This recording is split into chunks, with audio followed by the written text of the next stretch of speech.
Thank you for those who are coming back. Thank you to those who are new to the party. You are tuned in to another episode of Cake and Conversations. I am CiaraNirita. Let's get into the episode. I'm writing a vision and making it plain. Don't think it's a game, and some of it just might be hard to obtain. I know it, but I don't care, cause I know deep in my brain I'm destined for greatness, and I would not get it if I keep on playing. So let me go get it. Hey, everybody. Okay, so today I want to talk about dating and technology. As most of you know, I am single and I actually really enjoy talking about relationships. Like, I enjoy talking about all types of relationships. I enjoy talking about romantic and friendships and relationship with yourself, relationship with God, just relationships in general. So today I want to talk about dating and technology. So specifically, how technology is starting to affect the dating world for people who are out here looking for or in search of or hoping to be found by their significant special person. I was just thinking, like, I am considered a millennial. Me being a millennial, I think about my age group and how we function in society as far as dating is concerned. And it's very interesting to me. I was thinking, like, about how different things are now compared to when I was like a teenager, let's say, before dating apps were a thing, before the internet was really what it is now, before DMs, Facebook, and Instagram, and all those things. When I was a teenager, I don't even think MySpace was a thing at that time. It was very so we had pagers. We didn't really have cell phones. You know, we had the prequels to the cell phones. We had Nokia's, which was like a really small phone. It wasn't even a flip. It was just I'm dating myself. My parents had. I thought my parents was like rolling in the dough. I now know that they were not, but because my dad had one of those bag phones that you can like zip up and like put it in your car in the middle console. It was a whole thing. Google it if you don't know what that is. But I think about um like all of the technological advances that have happened just in my lifetime, and the things that I've experienced, the things that I have seen change, some of the resistance on my own part, just because, I am a millennial who has been a part of and remember a time before technology is what it is. So, kind of a simpler time. And I was thinking about how technology has started to affect the dating world, even the communication. I realize that for me, when it comes to a phone conversation, if I'm going to text versus a phone call, I prefer texting. I hate to say it. I hate to say it because it's so impersonal. However, I don't really like talking on the phone. I will talk on the phone, but most of the time, people that know me, they always say I don't answer the phone. And believe me, I try to, but honestly, my phone is usually on silent. My phone is usually on silent, mostly because I work a traditional 9 to 5 job during the day. And although my phone is with me all day long, I tend to keep it on silent so that I am not distracted by all of the notifications that I could get during the day. But even that, I will text somebody literally all day long, some pretty deep conversations. But then a phone conversation, I am so awkward on the phone. I be looking for words to say. It's so funny because I can be so quick witted, But for some reason, when I'm on the phone, for one, I'm distracted because if I'm actually talking to you, then I'm probably have my phone in my hand and you're on speakerphone and I'm doing something else, like scrolling on Facebook. So it's so horrible. And anybody who has ever had a conversation with me on the phone, I'm so sorry because you probably have noticed that I am not as engaged as I need to be at some points. Just you can tell. I have telltale signs, and it's funny because I don't know if everybody notices it, but I know I have telltale signs. So when I do them, I kind of chuckle to myself, like, "Girl, you know you weren't listening." But yeah, even like phones and texting and text conversations, like developing, people develop very significant connections to other people via text message. And not only text message, like I've have heard many stories. I don't think I know anybody personally, but I've heard many stories about how people are in like these full-fledged relationships, have never see each other. Like they're not even in the same locations. They're not even in the same states, or sometimes not even in the same country, but they have developed this deep connection with this other person where have they are calling themselves in a relationship. Now that part is a little confusing to me because although I know that deep conversations and connections can happen via different outlets, as far as a actual relationship, like solidifying we are in a monogamous relationship with each other and like looking to pursue something greater than what is on the surface, that part I don't know about. Like that's not for me. Let me just say that. Like I can't speak for other people, but for me that is not something that I desire to do because I feel like to develop an actual relationship outside of the connection, because you can develop a connection with people, you know, in all kind of ways.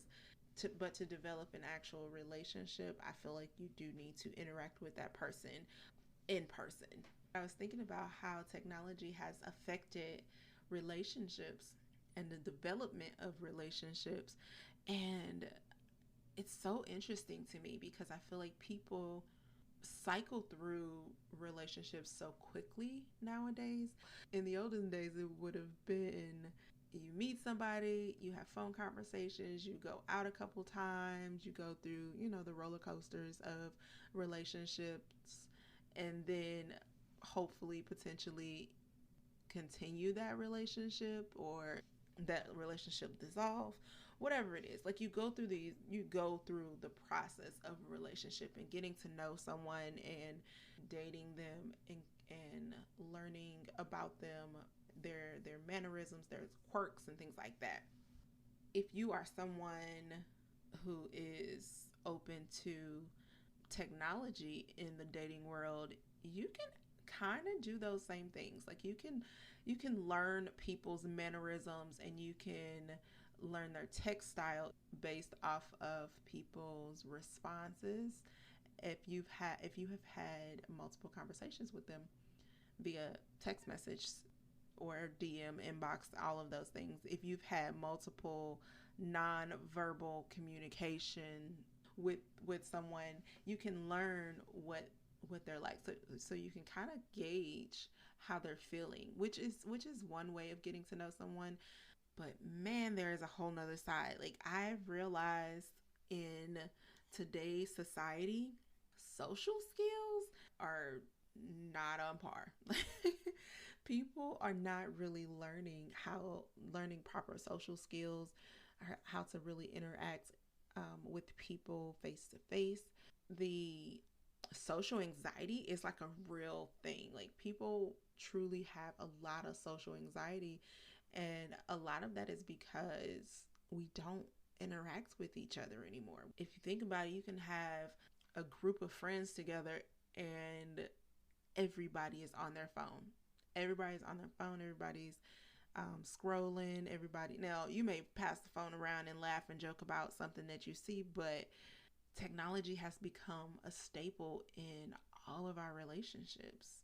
You know, not only dating, but also friendships, all of these things. Like Technology has become so ingrained in the way that we live our daily lives. It's interesting to see when you don't have access to technology, how people act or react.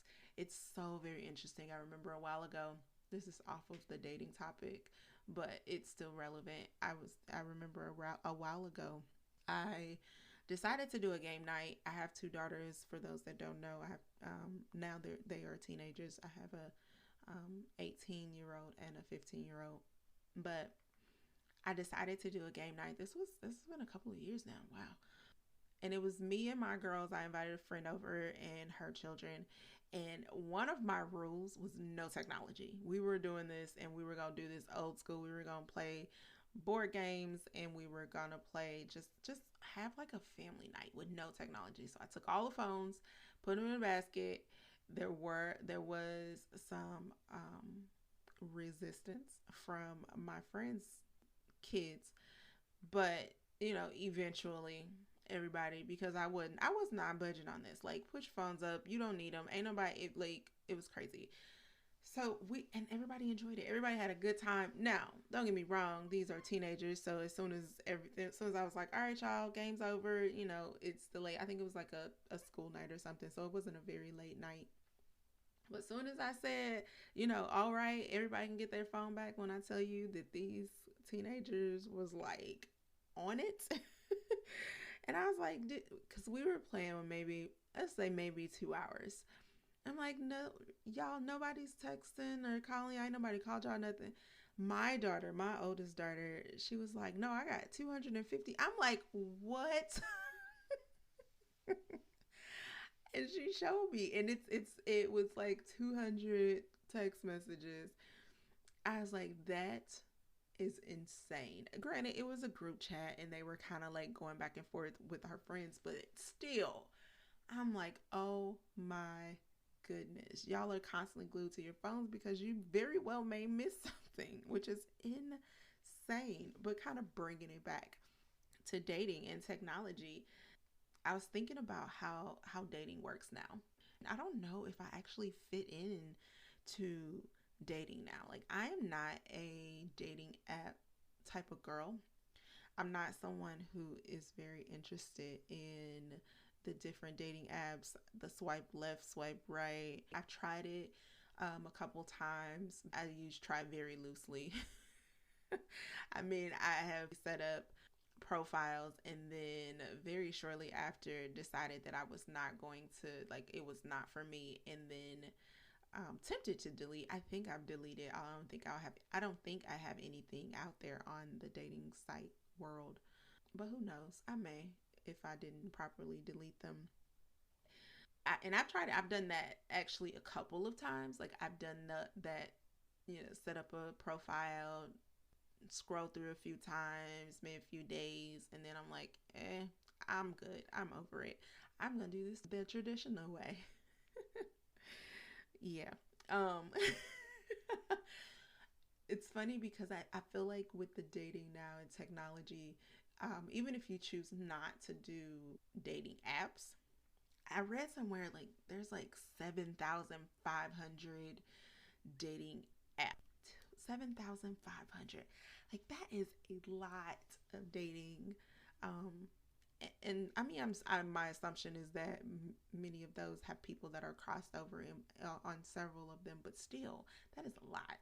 That's a lot. That means that potentially the dating pool is like wide open. So for someone like me who is not really into online dating or dating apps in general, um, and my preference is really to be found by someone who we kind of meet in the quote unquote traditional way. I'm so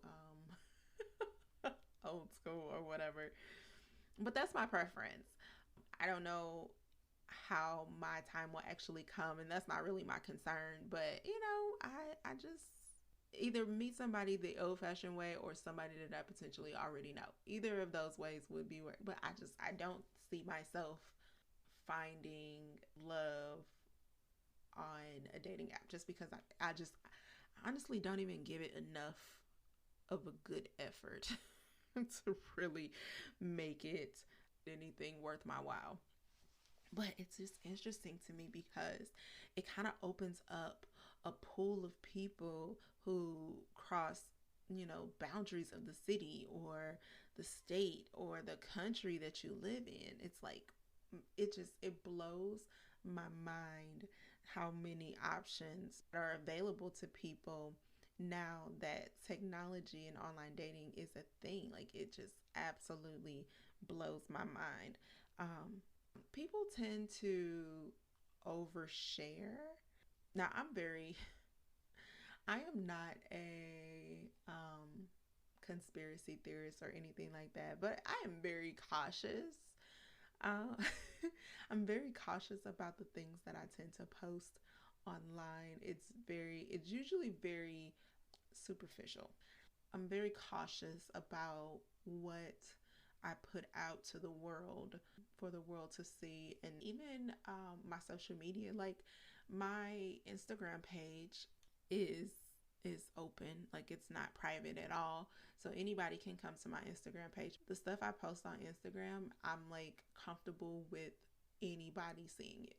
Now, I do have a Facebook, but that's not public. My Facebook page is actually private, and most of my friends on Facebook are people that I actually have interacted with in real life. We either went to school together at some level between elementary and college, or we're family, or we've some kind of way connected personally, face to face, in another way. Like, everybody on my Facebook page that I can recall, unless some people may have got through when Facebook first became a thing, and I may have linked up with some people on my friends list and they've just been there since the beginning, and I don't even see them, so I can't even tell you who they are. But most of the people on my Facebook are either family, friends, ex coworkers, or past classmates.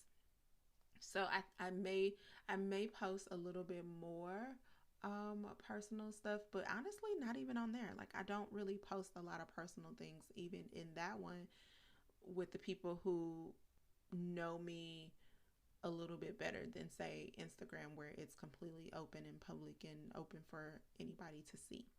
So it's just very interesting to me how much people tend to share and overshare. So I don't know how, when I think about dating, and if I am in a relationship or trying to develop a relationship with someone, I think about, like, I've never, in all of the situationships that I've encountered, I don't I may have posted a picture, but that's pretty much, like, I don't really post too much, like, unless you draw the conclusion that me and someone that I posted a picture of are dating, you probably won't know. Not definitely, because I don't change my relationship status on social media. I don't, broadcast if I am in any type of relationship, any of those things. I don't know. I'm very private in that way. It's also very interesting to me how much you can just do a quick internet search about someone to find information. You can find way too much information on someone simply by an internet search of them, which is kind of scary, a little creepy, but it kind of takes away, and does it? I can't say that. I was going to say that it kind of takes away the getting to know you phase. Um, but I don't think it really does. Like, you can learn a couple quick hits. Like I said, it's way too much information, and the more information that people share about themselves online, the more information will come up if you search them online. But someone like me, who does not post a whole lot of private information online, really any private information online, if you decide to search me, you probably won't find very much. But some people, you can literally find their whole life story online. If you take the time and you dig deep, you can probably find some information, which is so crazy to me. Like, I think about dating and, just that development stages where you're trying to figure out all this information about people, and um, those things, those questions that you may have traditionally asked. You just do a quick Google search and find them. Like, what's your last name? I don't need to know. Like, all I need, well, I kind of do need to know. What's your last name? Really, all I need is your name, your potential online handle, and I just can go to town. I can go to work and come back with so much information about you. It is ridiculous. So I feel like having so much information at your fingertips, literally at your fingertips, could potentially cancel out a lot of those initial fact finding parts of the relationship because you're kind of doing it on your own. Have I ever Googled anybody? I don't know. I don't know if I've ever did a Google search of anyone that I initially got to know or was trying to get to know. Or I think I have Googled someone in the past, not initially, but after maybe a couple conversations, then did a quick search to just see what was out there. I think I may have done it once, but I choose not to at this point. That might change, I don't know, but I choose not to at this point automatically start searching people, because I feel like I kind of want to have those conversations. And even if I have those conversations via text message, like me asking random questions, or, a guy asking me random questions via text message, that's still interesting fact finding. And plus, it's in a text message. So if I ever forget, I can just scroll or search in my phone and it's there, which I have done. If I forget, I know I've asked the question, but I kind of don't remember the answer. The answer's in my phone because it was a text message.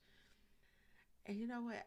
Thinking about how many dating sites are out there and how many people actively use dating sites, I feel like it's almost like the market is so oversaturated. Like the saying, there's plenty more fish in the sea. Like, literally, there is a lot of fish in the sea.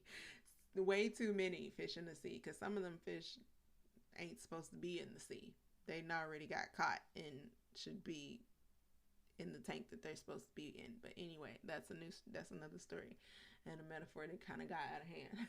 But a lot of people who are on these dating sites should not be, because they are married or in committed relationships. So you have to kind of watch for those things. You have to make sure that you are doing your homework, and that is with anyone. Like, if you are doing homework, doing some background information or checking some fact finding, which I have done. I have done that. I have done some fact finding in the past when I was getting to know someone and they have said something, answered a question that is of the question, the answer to the question may have been public knowledge. For instance, marriages and divorces, child support. What else is public knowledge? Those type of things. Court hearings, tickets, things like that. I know where I live in the state of Missouri, you can go to CaseNet and find out a lot of information about people, the things that are public knowledge. So again, those marriages, divorces, child support, outstanding warrants and tickets, things like that. You can typically find those things on there. You may have to do some digging if the person has a real common name, but if you have a name and a birthday, you can pretty much find it. Which is good, because I've searched for those things. Like, people have told me that they were divorced, and a quick search, of the public records will reveal the truth. So definitely, if you have that in your city or state, that is something that I would definitely keep in my back pocket, because since it is actual court documents, public records, that is something I would rely on over Google. I mean, although there is a lot of information, again, way too much information on Google, I would probably start with that first. If you're doing your own, investigation as far as background is concerned. That's a little pro tip. If you're choosing to be a part of the dating world now with all of the dating apps and things like that, you in a sense have to learn the game of dating. It's interesting to me because although we are so technologically driven, we're so, everybody's always on their phones, everybody is always on social media, or texting, or all these different outlets, everything literally at the tip of your fingertips. We still as people need to have that human connection. God did not make us, create us to be do life alone. And so because of that, we still have the need for some type of human connection. And because of that, when you think about online dating and things like that, those there's a need, like I said, there's a need for a human connection. So there's also a rush that happens. So if you are someone who is doing online dating and you are really committed to the process, you get kind of like a rush of endorphins when a new person that you find attractive is reaching out to you. Sometimes when you don't find them attractive, but you're looking for some type of connection with a human, and this person reaches out, that releases endorphins. It's your body's natural happy drug. And so it kind of can become addictive when you are dealing in online dating and those type of things, that realm, because you get so caught up in just the back and forth, the banter between people that you've never met. And so you tend to have a little bit more freedom and a little bit more ease at saying things that you may not necessarily say in person, or becoming this person that you may not necessarily be, because you have the cloak of the person that you are online. You have the ability to become whoever it is that you want to become. And so that for me is a little scary because people can become whomever they want to be online. And so for someone like myself who has a desire to be in a relationship someday, that makes it, that for me, it makes it difficult, because I am very skeptical when people tell me things like, I trust but verify. I do. I try to trust. I do, but I also, if it is possible, will do my best to try to verify, because people, especially if you are behind a computer screen or behind a phone screen, and there's texting and not really a lot of verbal or face-to-face communication, then things, first of all, things can get lost in translation.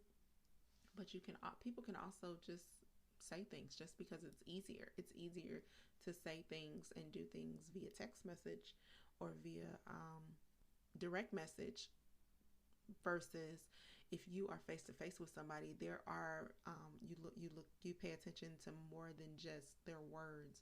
You also pay attention to their body language. You pay attention to their mannerisms and things like that. Those cues that you can't really pick up on the a dating site or app or Facebook or Instagram or inboxing or text message. You can't really pick up on those things, because you those are things you have to like visually see. So for me, that's the part that I appreciate. I appreciate the actual connection.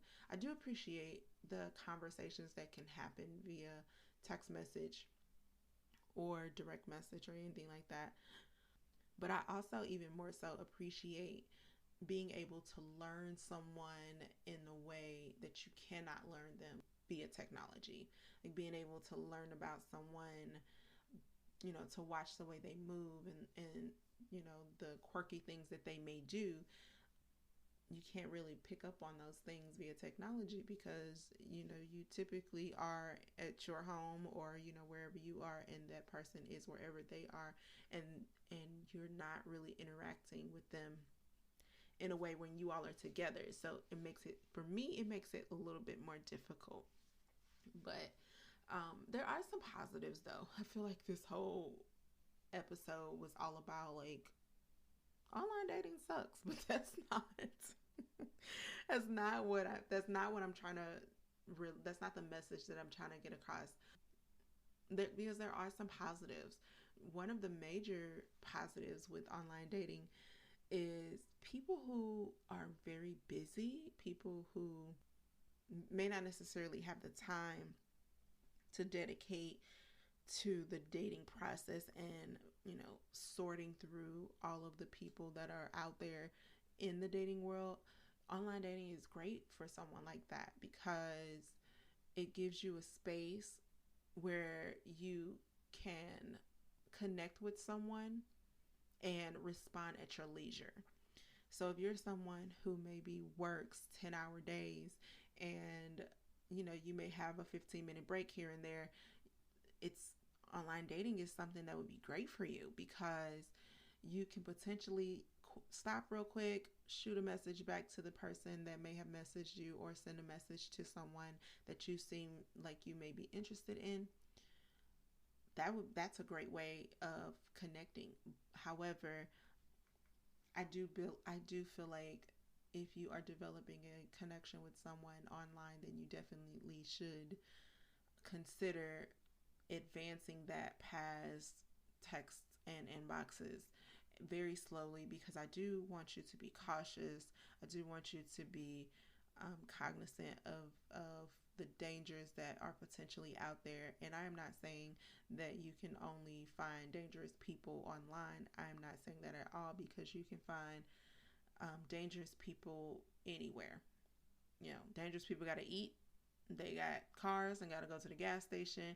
So these people can be anywhere. So I'm not saying exclusively that people who do online dating automatically there is like the boogeyman. That's not what I'm saying. I'm saying that it is easier, like I said previously, it's easier for people to to put their best foot forward when they have time to formulate their sentences, their words, and their responses, versus face to face when you really don't have a whole lot of time. Like I can send someone a text message and they have an unlimited amount of time to respond to me. Now, if they choose to take an unlimited amount of time, then that may mean that they are not going to necessarily get another response from me. But they have that time. Whereas if I'm face to face with someone, they don't really have that time. They don't have the time to come up with, something they think I might want to hear, or something that may make them look better. You're kind of having the conversation on the spot. So you have to, everybody knows how conversations work. They're give and take in the moment. So if you are having a face-to-face conversation with someone, then it's easier to figure out who this person is. And that is not to say that people don't slip through the cracks, because we know that they do.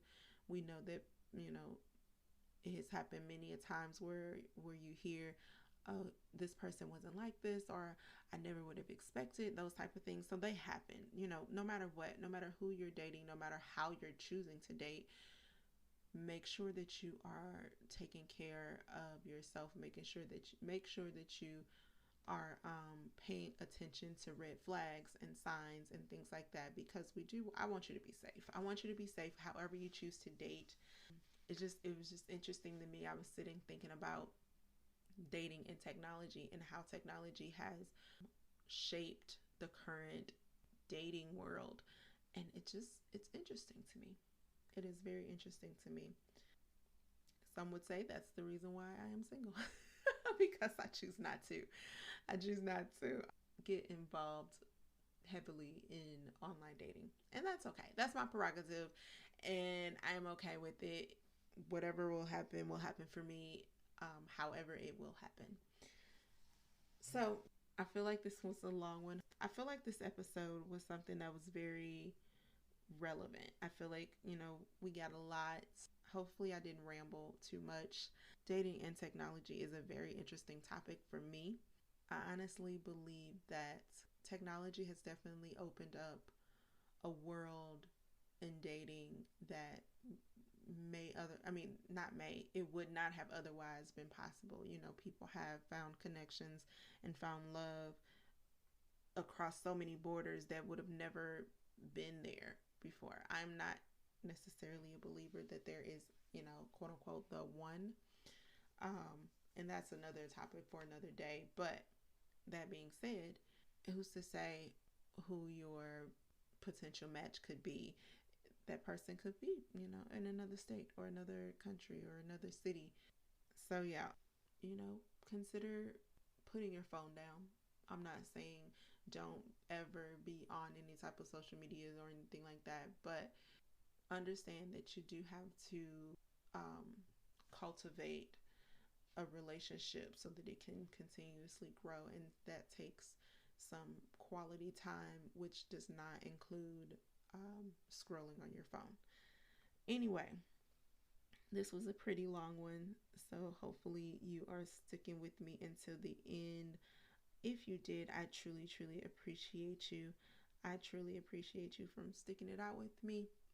Thank you so much for tuning into another episode of Cake and Conversations. I am CiaraNirita. I will talk to you soon.